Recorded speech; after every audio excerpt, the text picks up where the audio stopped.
rơ chẳng hậu khâu chẳng hậu vẹt khâu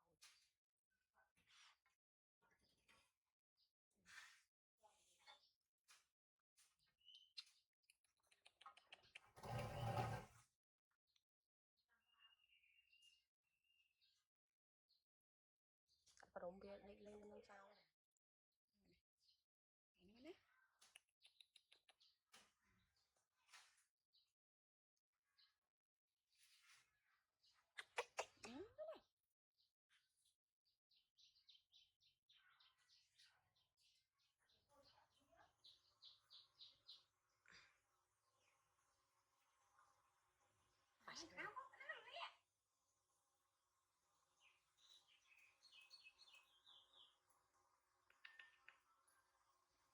à đang con tinh trap à đang lâu nó ăn trap sao biết cái nào vậy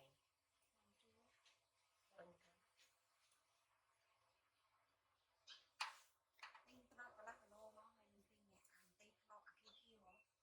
ăn tê miền tê Hawaii nó ăn kia kia có con men con con chơi hết đấy đúng không tập rồi tê đúng không kêu pram rồi mà chùm bò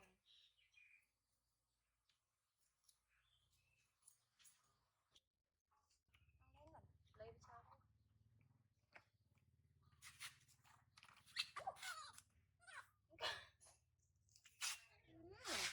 đúng rồi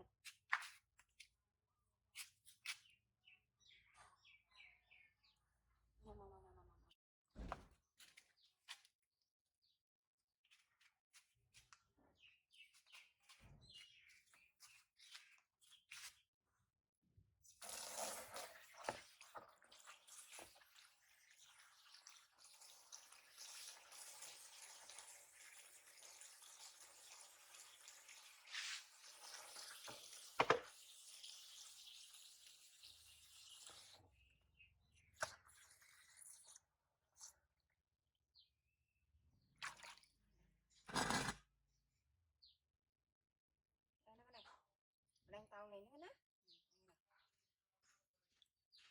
chưa bắt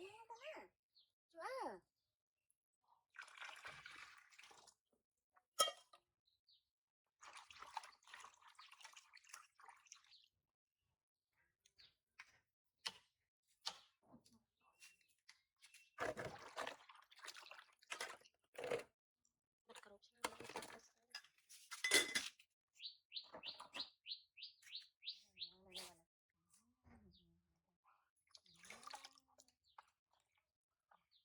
lên từ lên con à nó xem con nó xem con chưa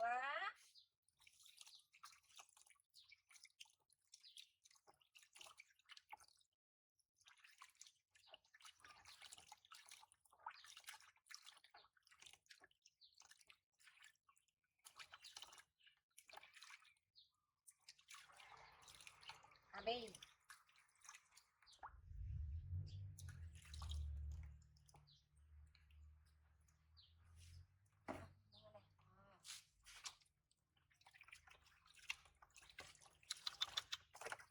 Kì.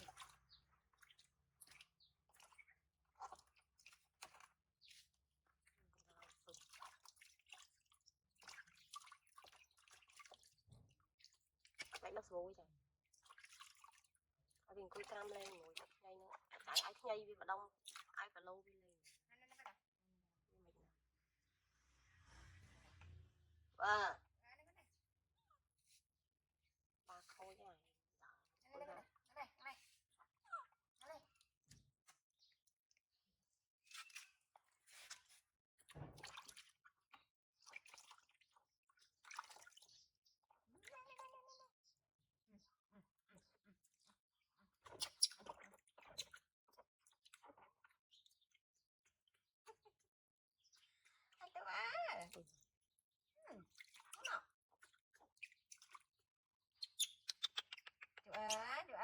chú à con chú à là bự máy thôi nhé con má khâu nha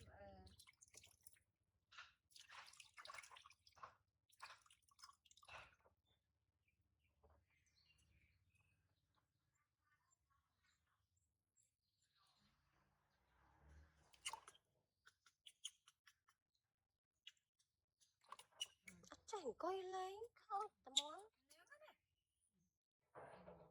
anh này tự nhiên đó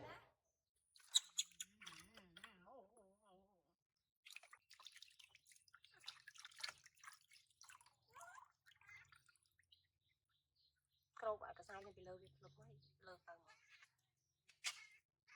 anh phải vâng cái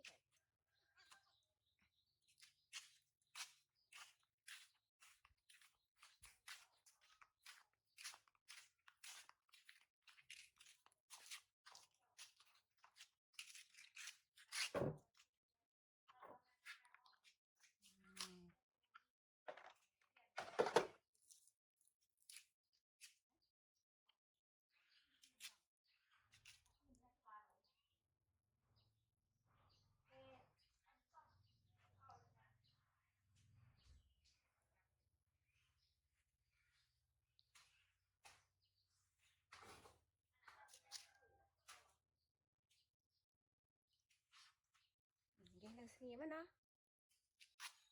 đang xa cái bị lơ chừng hậu khâu cho đầu vẹt khâu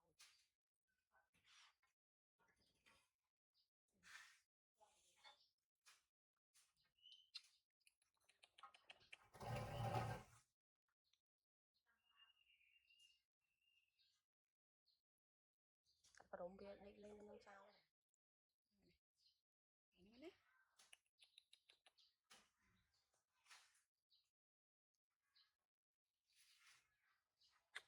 nó nè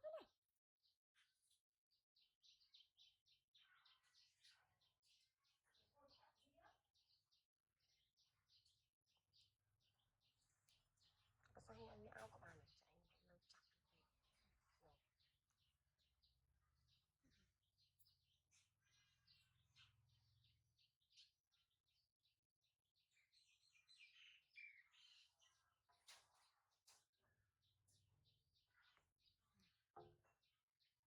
đó nè là ngó đó nè là ngó